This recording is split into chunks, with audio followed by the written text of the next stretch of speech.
حضرت باعزید بستامی کہتے ہیں کہ میں نے اپنی ماں کے آگے ہاتھ جوڑے، میں نے کہا امی تجھے راضی کروں یا رب کو راضی کروں؟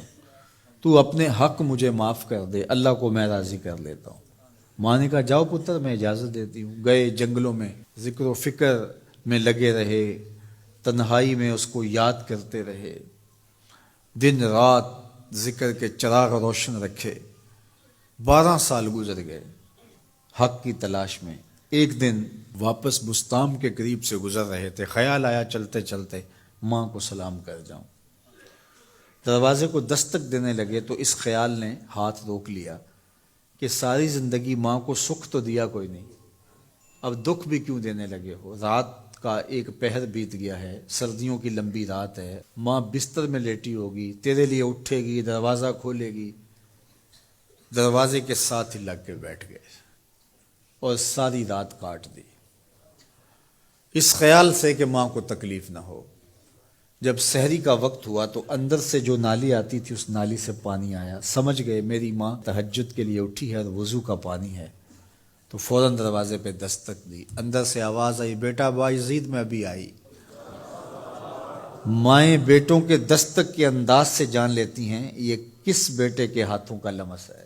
12 سال کے بعد آئے، دستک دی، کہا بیٹا باعزید میں ابھی آئی۔ ماں کی تو نگاہیں ہی دروازے پہ رہتی ہیں۔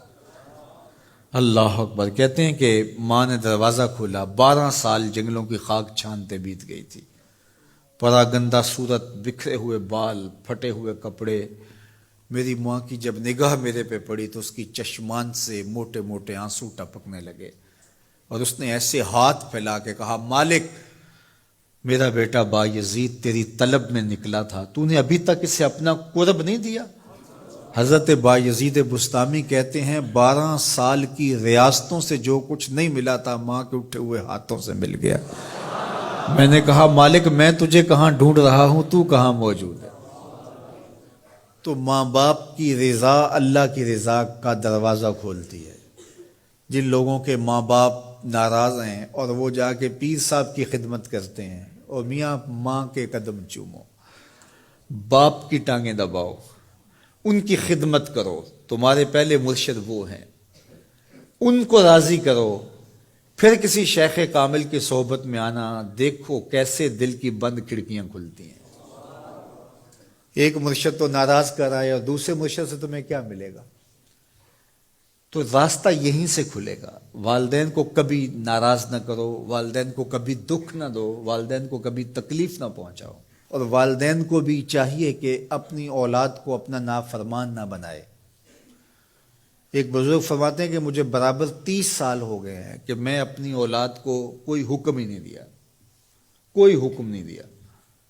کوئی چیز مجھے چاہیے بھی ہوتی ہے تو میں بصیغہ امر نہیں کہتا، بلکہ ایسے ہی بات کر رہی ہوں۔ پانی چاہیے تو یہ نہیں کہتا بیٹا پانی لے کر آؤ، میں ویسے ہی کہتا ہوں پیاس لگی ہوئی ہے، تو اگر وہ سمجھ جائے اور وہ خود لے آئے تو اچھی بات ہے، لیکن اگر وہ نہ لائے تو میں نے اس کو حکم ہی نہیں دیا، امر ہی نہیں کیا، تو اس امر کی مخالفت ہی لازم نہیں آئے گی۔ تو کہا 30 سال برابر گزر گئے ہیں، میں نے اپنی اولاد کو حکم نہیں دیا کہ کہیں وہ میری نافرمان نہ ہو جائے، چونکہ اگر وہ نافرمان ہو گئی پلے کچھ نہیں رہے گا۔ جو اولاد ماں باپ کی نافرمان ہوتی ہے وہ ہوا میں بھی اڑیں، وہ چرخ پہ بھی جھولیں، وہ زمین پہ گرنے والی ہوتی ہیں، کبھی کامیاب نہیں ہو سکتی وہ اولادیں جو ماں باپ کی گستاخ، بے ادب اور نافرمان ہوتی ہیں۔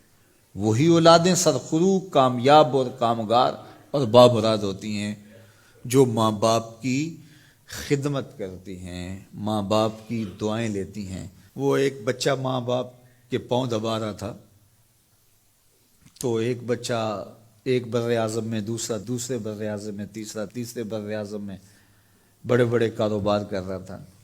تو کوئی اس کا دوست ملنے آیا، اس نے کہا کہ اس نکمے کو بھی کہیں بھیج دو، فلاں جو ہے وہ یورپ میں ہے، فلاں امریکہ میں ہے، وہاں اتنی بڑی کمپنی اس نے کھولی ہوئی ہے، اس نکمے کو یہاں بٹھایا، اس کو بھیج دو، یہ تو نکمہ کسی کام کا نہیں۔ کہا یہ نکمہ ہی تو میرے کام آ رہا ہے۔